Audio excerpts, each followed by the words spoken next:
আবি কাতাদা আল আনসারি তিনি জিজ্ঞাসা করেছেন যে আন্না রাসূলুল্লাহ সাল্লাল্লাহু আলাইহি ওয়াসাল্লাম সুইলা আন সাওমে ইয়াউমিল ইসনাইন। রাসূলুল্লাহ সাল্লাল্লাহু আলাইহি ওয়াসাল্লাম তিনি সোমবার দিন প্রতি সোমবার সিয়াম পালন করতেন। এটা যখন একবারে প্রকাশ পেয়ে গেল যে প্রত্যেক সপ্তাহে সোমবার আসলেই রাসূল সাল্লামকে আমরা সিয়াম পালন করতে দেখি, এটার কারণ কি জানা নাই। তখন জিজ্ঞাসা করা হয়েছে, তখন রাসূলুল্লাহ সাল্লাল্লাহু আলাইহি ওয়াসাল্লাম কোন উদ্দেশ্যে সোমবার দিন সিয়াম পালন করতেন তিনি সেটা ব্যক্ত করলেন। তাতে দুইটা কারণ তিনি উল্লেখ করেছেন, ফিহে উলিদতু ও ফিহে উনজিলা আলাইয়া। রাসূল সাল্লাম বলেছেন সোমবার এমন একটা দিন যেই দিনে আমি জন্মগ্রহণ করেছি এবং যেই দিনে আমাকে নবী করা হয়েছে। রাসূল সাল্লাম তার মানে এই তথ্যটা তাকে ওহী করে জানানো হয়েছে। কারণ আমি আমার জন্মের দিন বলা, কারণ আমার তো তখন তো আর বোধ শক্তি ছিল না। মায়ের পেট থেকে যখন কেউ বের হয় তার কি বোধ শক্তি হয়? বোধ শক্তি হয় না। তার মানে আমাকে কেউ জানিয়েছে, আমার বাপ মা বা রিলেটেড যারা সংরক্ষণ করে রেখেছেন তারা বলেছেন যে তোর জন্ম অমুক তারিখ, তাই না? তো রাসূলুল্লাহ সাল্লাল্লাহু আলাইহি ওয়াসাল্লামের জন্ম যে সোমবার দিন হয়েছিল এটা কারো রেকর্ডে ছিল না, একমাত্র আল্লাহ সুবহানাহু ওয়া তাআলাই রাসূল সাল্লামকে জানিয়েছেন যে আপনার জন্মটা সোমবার দিন হয়েছে এবং এই সোমবার দিনে আপনাকে রাসূল করা হলো। তখন রাসূলুল্লাহ সাল্লাল্লাহু আলাইহি ওয়াসাল্লাম শুকরিয়া স্বরূপ তিনি সিয়াম পালন করতে থাকলেন। কবে? সোমবার। কোন মাসে? সব মাসে। তার মানে 12 যে মাস, 12 মাসের প্রত্যেক মাসেই সোমবার আছে না শুধু রবিউল আউয়াল মাসে আছে? প্রত্যেক মাসেই আছে। এখন কেউ যদি বলে এই হিজরি সন তো গণনা হয়েছে রাসূলের ইন্তেকালের পরে, তখন তাকে আমরা বলবো হিজরি সন না হয় গণনা শুরু হয়েছে রাসূল সাল্লামের ইন্তেকালের পরে, কিন্তু মুহররম, সফর, রবিউল আউয়াল, রবিউল সানি এই যে আরবি মাসের নাম এটা কবে থেকে ছিল? হ্যাঁ, আল্লাহ সুবহানাহু ওয়া তাআলা তখন কোনো মানুষকেই সৃষ্টি করে নাই। যেই দিন থেকে আকাশ এবং জমিন সৃষ্টি ওই দিন থেকে আল্লাহ সুবহানাহু ওয়া তাআলা এই 12 মাসকেও সৃষ্টি করেছেন। তার মানে রবিউল আউয়াল মাসটা এটা রাসূল সাল্লাম না বরং আদম আলাইহিস সালামের জন্মের আগেও ছিল, বুঝলেন?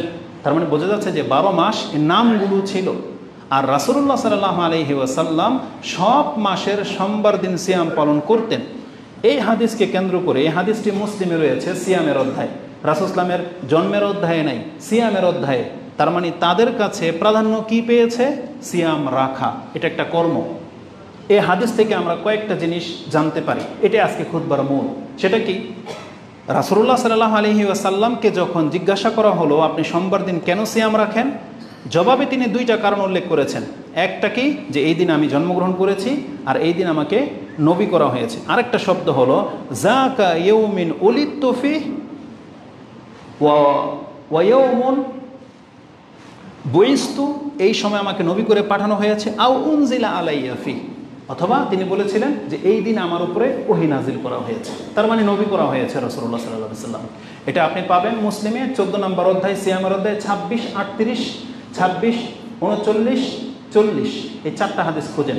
2638, 39, 40, 41 এগুলো প্রত্যেকটা হাদিস এই সংক্রান্ত। এই যে 3 দিন সিয়াম রাখা, সোমবার বৃহস্পতিবার দিন সিয়াম রাখা উত্তম, ওই পর্বে ইমাম মুসলিম এটা হাদিস এনেছেন। এই হাদিস থেকে আমি দুইটা নোক্তা আপনাকে দেখাবো। প্রথম নোক্তা প্রমাণ হয় যে তাহলে কেউ চাইলে বিশেষ বিশেষ কোনো একটা ঘটনা দিনকে স্মরণ রাখতে পারে। আমরা বলবো হ্যাঁ পারে। যেমন রাসূল সাল্লাল্লাহু আলাইহি ওয়াসাল্লাম এখানে কারণটা উল্লেখ করেছেন যে ওই দিন আমি নবী হয়েছি এবং ওই দিন আমি জন্মগ্রহণ করেছি। এখন কেউ যদি আমাদের মধ্যে এমন কোনো ব্যক্তি থেকে থাকেন আপনার জীবনে ঘটে গেছে এমন বিস্ময়কর কোনো ঘটনা, তাহলে আপনি চাইলে সেই দিনটাকে স্মরণ রাখতে পারেন।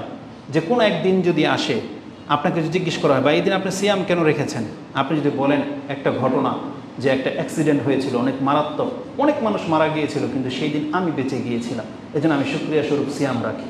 তার মানে ওই যে ঘটনাটা, তার মানে ওটাকে অন্তরে গেঁথে রাখা, এটার প্রমাণ পাওয়া যাচ্ছে। যেমন আমাদের বাপ্পার অনেক কিছুই ঘটনা মনে রাখে। যেমন আপনার জীবনে ছোটোবেলায় এমন একটা বড় রোগ হয়েছিল, আপনি একবারে মরার পথে, তখন আপনার মা বাবা নানা দাদি তারা যে কী করেছে তখন আপনাকে মাঝে মাঝে শোনাইতো যে তুই তো মরার পথে গেছিলি, আমরা না এটা এটা এটা এটা করলাম, তাই না? তো বিশেষ কোনো দিনকে স্মরণ রাখা এটা করা যেতে পারে, এটা আমরা এই হাদিস থেকে পেলাম। দ্বিতীয়ত হচ্ছে এখন সেই ঘটনাকে কেন্দ্র করে আপনি কোনো কর্ম করবেন, সেটা করা যাবে কিনা?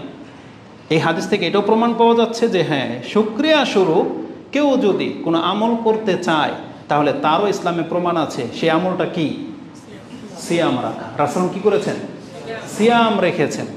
আরেকটা ব্যাপার হলো, এটা রাসূল ইসলামের ব্যক্তিগত আমল ছিল। তার জন্মের দিন যেহেতু, তিনি একা কিন্তু সিয়াম রাখতেন।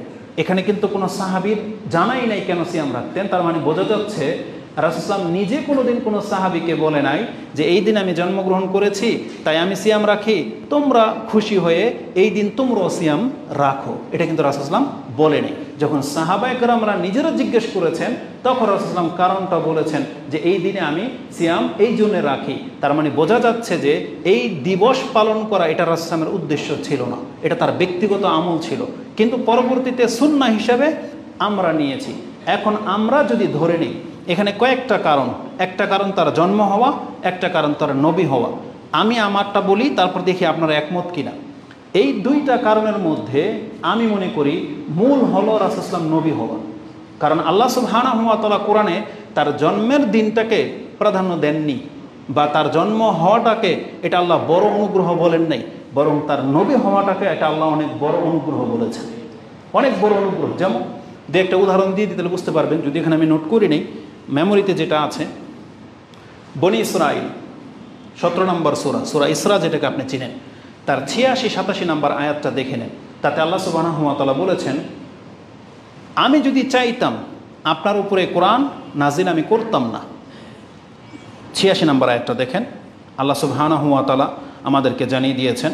এবং সূরা নিসারও একটা আয়াত আছে, 113 নম্বর আয়াত, সেটা আমি আপনাকে দেখাবো। বনি ইসরাইল 86 নম্বর আয়াতটা দেখেন। তাতে আল্লাহ সুবহানাহু ওয়া তাআলা তিনি বলেছেন রাসূলুল্লাহ সাল্লাল্লাহু আলাইহি ওয়াসাল্লামকে, ওয়ালা ইন শি'না লানাযহাবান্না বিল্লাযী আওহাইনা ইলাইকা। আমি যদি চাইতাম এই যে আপনার উপরে যে আমি কোরআনটা নাজিল করেছি এটাকে আমি থামিয়ে দিতে পারতাম। আল্লাহ বলতেছেন রাসূলকে, ওয়ালা ইন শি'না লানাযালনা ওয়ালা ইন শি'না লানাযহাবান্না বিল্লাযী আওহাইনা ইলাইকা সুম্মা লা তাজিদু লাকা বিহি আলাইনা ওয়াকিলা। তাহলে আমার এগেইনস্টে আপনি কোনো উকিল ধরবেন, আপনি পেতেন না যে কোনো উকিল মাধ্যমে এসে আমাকে বলবে আর কোরআন নাজিল করে দিবে আপনার উপরে, আপনি পেতেন না। তবে আপনার উপরে কেন আমি আল্লাহ কন্টিনিউ কোরআন নাজিল করলাম, থামিয়ে কেন দিলাম না? আল্লাহ সুবহানাহু ওয়া তাআলা তার পরের আয়াতে বলতেছেন, ইল্লা রাহমাতাম মির রাব্বিক, এটা আপনার রবের পক্ষ থেকে আপনাকে অনেক বড় একটা অনুগ্রহ করা হয়েছে, এটা আপনার রবের রহমত। ইল্লা রাহমাতাম মির রাব্বিক, এটা তোমার রবের রহমত ছাড়া আর কিছু না, যে মুহাম্মদ তোমার উপরে আমি রহমত করতে চেয়েছিলাম বিধায় আমি তোমার উপরে কোরআন নাজিল করেছি। তারপরে কথা বলে দিয়ে আল্লাহ বলছেন, এই কোরআনটা যে তোমার উপরে আমি রহমত স্বরূপ নাজিল করেছি এটা কি? ইন্না ফাদলাহু কানা আলাইকা কাবীরা। আর এটা জেনে নেন আপনার উপরে যতগুলো অনুগ্রহ করেছি তার মধ্যে সবচেয়ে বড় অনুগ্রহ এটাই যে আমি আল্লাহ আপনাকে নবী করেছি। তাহলে আল্লাহ তার জন্মের দিনটাকে বেশি প্রাধান্য দেন নাই, বরং যেই দিন নবী হয়েছেন ওই নবী হওয়াটাকে বেশি প্রাধান্য দিয়েছেন। এটা তো গেল সূরা বনি ইসরাইল। সূরা নিসার 113 নম্বর আয়াতে কি আছে জানেন? আল্লাহ সুবহানাহু ওয়া তাআলা বলছেন, না সেটা বড় না, আজিম, আপনার উপরে একটা মহা অনুগ্রহ করেছি। আল্লাহ সুবহানাহু ওয়া তাআলা দেখেন এখানে কি বলেছেন, 113 নম্বর আয়াতটা দেখেন। তাতে আল্লাহ সুবহানাহু ওয়া তাআলা বলেছেন, ওয়া আল্লামাকা মা লাম তাকুন তা'লাম। আমি আয়াতের শেষ অংশটুকু আপনাকে বলতেছি, হে নবী আমি আপনাকে এমন কিছু শিক্ষা দিলাম যেটা আপনি ইতিপূর্বে জানতেন না। আল্লাহকে জিনিস, কিতাবকে জিনিস, যেটা আল্লাহ সুবহানাহু ওয়া তাআলা সূরা শুআরা 42 নম্বর সূরার 50-এর পরে গিয়ে পেয়ে যাবেন যে মা কুনতা তাদরিমাল কিতাবু ওয়ালাল ঈমান, আপনি তো জানতেন না কিতাব কি জিনিস, ঈমানই কি জিনিস, কিন্তু আমি আল্লাহ আপনার উপরে নাজিল করেছি। এই যে মুহাম্মদ সাল্লাল্লাহু আলাইহি ওয়াসাল্লামকে এত বড় কথা বলা যে আমি আপনাকে জানিয়েছি, ওয়া আল্লামাকা মা লাম তাকুন তা'লাম, আপনি যেটা জানতেন না আমি আল্লাহ আপনাকে সেটা শিখালাম। এটা কি? আল্লাহ বলছেন, ওয়া কানা ফাদলুল্লাহি আলাইকা আযীমা, এটা আপনার উপরে করা মহা অনুগ্রহ। তার মানে মুহাম্মদ সাল্লাল্লাহু আলাইহি ওয়াসাল্লামকে যত অনুগ্রহ করা হয়েছে তার মধ্যে একটা সবচেয়ে বড় অনুগ্রহ এটাই যে আল্লাহ সুবহানাহু ওয়া তাআলা তাকে কোরআন নাজিল করে নবী বানিয়েছেন। তার রাসূলুল্লাহ সাল্লাল্লাহু আলাইহি ওয়াসাল্লাম সিয়াম রাখার দুইটা কারণ বলেছেন না কি? আমার জন্ম হওয়া আর ওই দিন আমার উপরে কোরআন নাজিল করা হয়েছে। তাহলে আমরা এখান থেকে কি নিলাম? যে আমরা যদি এখন শুকরিয়া আদায় করতে চাই কোরআন পেয়ে, রাসূল পেয়ে, তাহলে আমাদেরকে কি করতে হবে? সোমবার দিন সিয়াম রাখতে হবে। কি করতে হবে? সোমবার দিন সিয়াম রাখতে হবে। কোন সোমবার? 12 রবিউল আউয়াল যদি পড়ে তাইলে, তাহলে যে কোনো সোমবার। এটা হচ্ছে কোরআন হাদিস থেকে নেওয়া শিক্ষা। কিন্তু আপনি কি শিক্ষা নিলেন? কার কাছ থেকে নিলেন?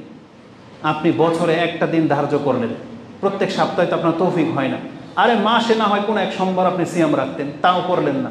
আপনি নিলেন বছরে একদিন জশ্নে জুলুস করা, যেটার কোনো ভিত্তি পর্যন্ত নাই। আমি মনে করি এই হাদিসটা আমাদের জন্য যথেষ্ট। কেউ যদি রাসূলুল্লাহ সাল্লাল্লাহু আলাইহি ওয়াসাল্লামের জন্মের দিনকে কেন্দ্র করে কিছু করতে চায়, সত্যিকার অর্থে সে যদি নিজেকে আশেকে রাসূল দাবি করতে চায় যে আমি আমার রাসূলকে ভালোবাসি, তাহলে তাকে এই হাদিস থেকে শিক্ষা নেওয়া উচিত ছিল। কিন্তু এই যে আমলটা কাদের মাঝে বেশি আছে? আমরা নির্দ্বিধায় বলতে পারি এটা আহলে হাদিসের মসজিদের মিম্বার বিদায় সেই জন্য না, নিঃসন্দেহে আমরা ঘুরে ঘুরে যেটা দেখতে পাচ্ছি, এই সুন্নাহ সবচেয়ে বেশি কোরআন সুন্নাহর অনুসারীরাই করে থাকে। এই বৃহস্পতিবার দিন সিয়াম রাখা, সোমবার দিন সিয়াম রাখা, এটা সুন্নতটা কাদের মধ্যে বেশি পাওয়া যায়?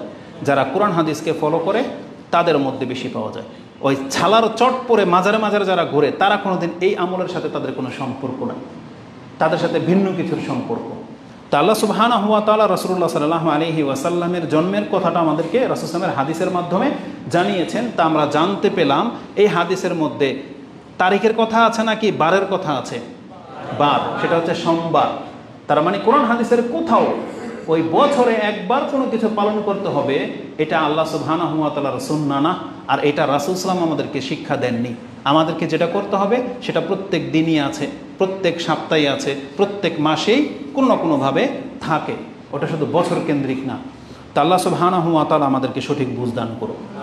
তো রাসূলুল্লাহ সাল্লাল্লাহু আলাইহি ওয়াসাল্লাম থেকে আমরা পেলাম যে জন্মের খুশিতেও যদি কেউ কোন সুন্নাহ পালন করতে চায়, তাহলে রাসূলুল্লাহ সাল্লাল্লাহু আলাইহি সাল্লামের জন্মের দিনকে কেন্দ্র করে চাইলে আপনি সিয়াম রাখতে পারেন।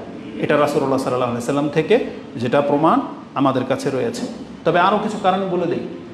সোমবার দিন সিয়াম রাখার অনেকগুলো কারণ আছে, তার মধ্যে একটা কারণ হচ্ছে জন্ম নেওয়া, আর আপনি সেটাকে প্রাধান্য দিচ্ছেন।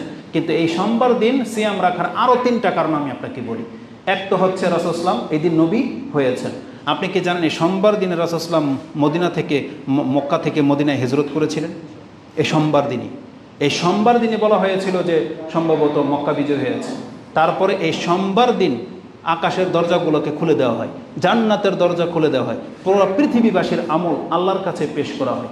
তখন রাসূলুল্লাহ সাল্লাল্লাহু আলাইহি ওয়াসাল্লাম কি বলেছেন? ওহিব্বু, যে উরিদা আলাই, আল্লাহর কাছে যখন আমার আমল পেশ করা হবে, ওহিব্বু আয়ুরফা আমালি ওয়ানা সাইম, আল্লাহর কাছে যখন আমার আমল পেশ করা হবে আর আল্লাহ দেখতে পাবে যে আজকে মুহাম্মদ সাল্লাল্লাহু আলাইহি সাল্লাম সিয়াম অবস্থায় আছেন, আমি এটা পছন্দ করি। তার মানে অনেকগুলো কারণ আছে। আর আপনি সমস্ত কারণকে উপেক্ষা করে শুধু জন্মের দিনটাকে নেবেন, তাও নেন, বাধা দেব না। যদি আপনি সোমবার দিন সিয়াম পালন করেন, তাহলে আমরা বুঝবো যে হ্যাঁ আপনি রাসূল সাল্লাল্লাহু আলাইহি জন্মের দিন পালন করে থাকেন। কিভাবে? সিয়াম রেখে। কারো কোনো মাথা ব্যথা থাকবে? কোনো মাথা ব্যথা থাকবে না। কিন্তু তা তো আপনি করলেন না, আপনি তো ভিন্ন কিছু করতেছেন। তো আমি মনে করি এই যতটুকু কথা বলেছি, এখন মিলাদ পালন করবেন কি করবেন না, কিভাবে করবেন, করা জায়েজ কি না জায়েজ, আমি মনে করি এই যতটুকু কথা বলেছি একটা হাদিসের ভিত্তিতেই যথেষ্ট। কিন্তু আমাদের সমাজের মানুষগুলো এমন, তারা যে কার থেকে ধর্ম শিখে বলা মুশকিল। এখন মজা লাগলে এখন বলবে হ্যাঁ এই হুজুর ঠিক, বাজারে থেকে একটা যদি রিক্সাওয়ালা বা একটা তরকারিওয়ালা যদি কোনো মন্তব্য করে, এটা যদি ভালো লেগে যায় তবে এটা ঠিক। এটা এই চরিত্রের মুসলিম হচ্ছি আমরা। এমনটা হলে তো চলবে না। আপনার পথ হবে দলিলের ভিত্তিতে। কোরআন হাদিসের কথা যার মুখ থেকে বেরোবে, সেটা যে কোনো মেম্বর থেকে বেরোবে, আপনি আমি মানতে বাধ্য। যার তার কথা নেওয়া তো যাবে না। কিন্তু আমাদের চরিত্রটাই হলো পাল্লা যেদিকে ভারী এমনিতে মানুষ ওদিকে ঝোঁকে, এইরকম টাইপের হয়ে গেছে আমরা। এমনটা হওয়া উচিত নয়।